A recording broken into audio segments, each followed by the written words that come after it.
Good morning. Glad that you're able to pause for just a moment on this busy day. I know it must be a busy day for you.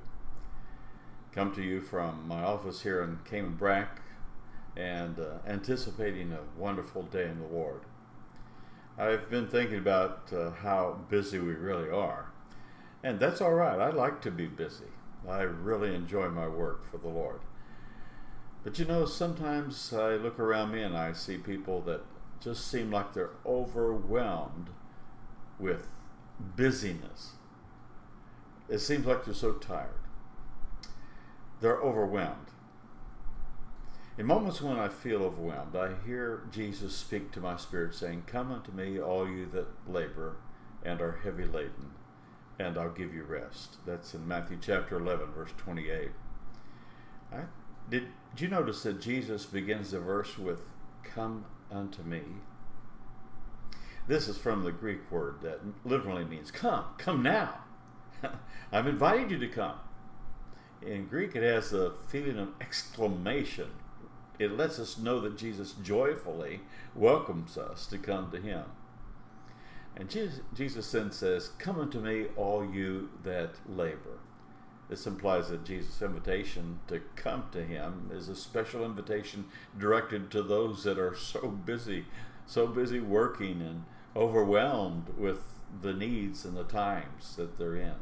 The word labor is a Greek word from that describes a person who's become completely exhausted due to non-stop continuous work. I think we could probably identify with that sometimes. Obviously, a person who has a lot of responsibility and is doing their best to do all in a professional and excellent fashion. In order to do everything that's on his plate, this person is required to work hard all the time. And that's why Jesus calls to him, saying, "Come unto me." Jesus doesn't beckon only the hard worker. He also calls out to those who are heavy laden. These words are from a word depicting a person who's carrying a very heavy load on his back. Perhaps this load is his job, his family, his financial situation, or some personal burden. Regardless of what it is, Jesus pleads for the heavy labored person, the heavy laden person, to come to him. To anyone who responds to this invitation and comes to Jesus, he promised that he'll give him rest. And the word rest is the word that means refresh, to rejuvenate, to revigorate, to revitalize. You see, the Lord wants to refresh us so that we can keep doing what he's called us to do. He wants to refill us so that we will remain effective. The only way we can remain continuously effective is by making sure that we spend time with the Lord. Heed his invitation to come. But in order to truly enter into his presence so that we can hear his voice,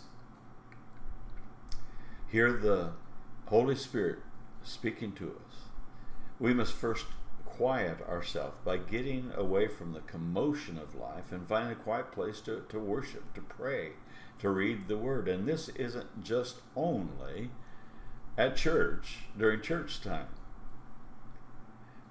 That's the only way we can quiet our soul enough to be able to hear God's voice speaking to our inner man.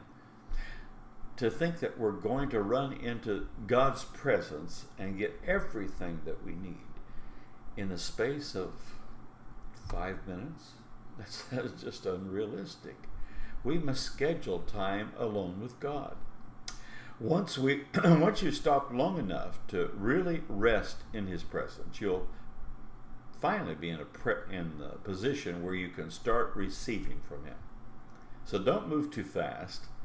Don't leave until you receive the refreshing that you need. Just hang around in God's presence as long as possible. Kick back and enjoy being with him.